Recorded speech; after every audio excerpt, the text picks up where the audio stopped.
Hello everyone, welcome to குட்டி stories. நான் உங்கள் ஜெஸ்ஸி. இன்றைக்கி நான் அவங்க எல்லாருக்கும் ரொம்ப இன்ட்ரெஸ்டான ஒரு ஸ்டோரி சொல்ல போகிறேன். ஒரு ராஜா தன்னோட பர்த்டே ரொம்ப கிராண்டாக செலிப்ரேட் பண்ணணுன்னு ஆசைப்பட்டனால அந்த ஊரில் இருக்க எல்லாருக்கும் சாப்பாடு வாங்கி தராரு. இந்த மாதிரி அவர் சாப்பாடு போடும்போது அந்த ஊரில் ஏழையாக இருக்க ஒரு மனுஷன், நம்மளும் போயிட்டு இன்றைக்கி அங்கே சாப்பிடலாம், இன்றைக்கி ராஜா சாப்பாடு போடுறாரு, ரொம்ப டேஸ்ட்டாக இருக்கும், நம்ம நிறைய சாப்பிடலாம்னு ஆசையாக கிளம்பி போகிறோம். ஆனால் அவனோட காஸ்டியூம் அந்தளவுக்கு நல்லா இல்லாதனால அங்கே சாப்பிட்டுட்டு இருந்த யாரும் அவனை கிட்டவே சேர்த்துக்கல. அவனும் சரி நம்ம பொறுமையாக சாப்பிட்டுக்கலாம் அப்படின்னு சொல்லி வெயிட் பண்ணிட்டு இருந்த டைமில் அங்கே சாப்பாடே காலி ஆயிடுச்சு. அங்கே சாப்பாடு காலியானதை பார்த்து ரொம்ப மனசு கஷ்டப்பட்டு அங்கேருந்து கிளம்பி போய் ஒரு ஆத்தாண்ட உட்காந்து கல்லை தூக்கி போட்டு கவலைப்பட்டுட்டு இருக்கான். அப்போது அந்த வழியாக போயிட்டு இருந்த ராஜா அவன் உட்காந்துருக்கிறத பார்த்து நம்ம ஊரில் எல்லாரும் சந்தோஷமாக இருக்காங்களா அப்படின்னு போய் கேட்டுட்டு வரலாம் அப்படின்னு சொல்லிட்டு கிளம்பி வர்றாரு. அவர் அவன்கிட்ட கேட்கும்போது அவன் அவரை பார்க்கல. அவன் எங்கப்பா, எனக்கு சாப்பாடே கிடைக்கல, நான் போகிறதுக்குள்ள அந்த சாப்பாடு காலி ஆயிடுச்சு அப்படின்னு சொல்லிட்டு சோகமாக சொல்கிறான். சொல்லிட்டு அவன் திரும்பி பார்க்குறான், பின்னாடி ராஜா நிற்கிறாரு.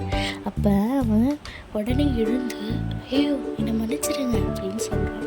அப்போ அந்த ராஜா, நீ எதுக்கும் கவலைப்படாத, நீ என் கூட வா, நம்ம அரண்மனைக்கு போயிட்டு என்னோட பந்தியில் நீ உட்காந்து சாப்பிடு அப்படின்னு சொல்கிறாரு. அவன் ராஜா கூட கிளம்பி போயிட்டு அரண்மனையில் அவர் கூட சேர்ந்து சாப்பிட்றான்.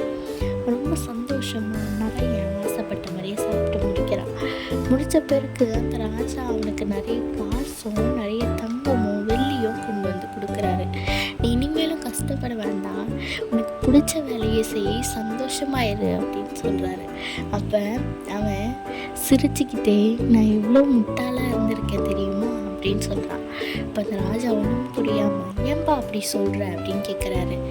இல்லை, நான் இன்னைக்கு ஒரு நாள் எனக்கு சாப்பாடு கிடைக்கலையே அப்படின்னு சொல்லிட்டு சோகமாக கேட்டனால என் ஆண்டவர் எனக்கு இவ்வளோ சாப்பாட்டை ரொம்ப சந்தோஷமாக அரண்மனையில் சாப்பிட வச்சுருக்காரு.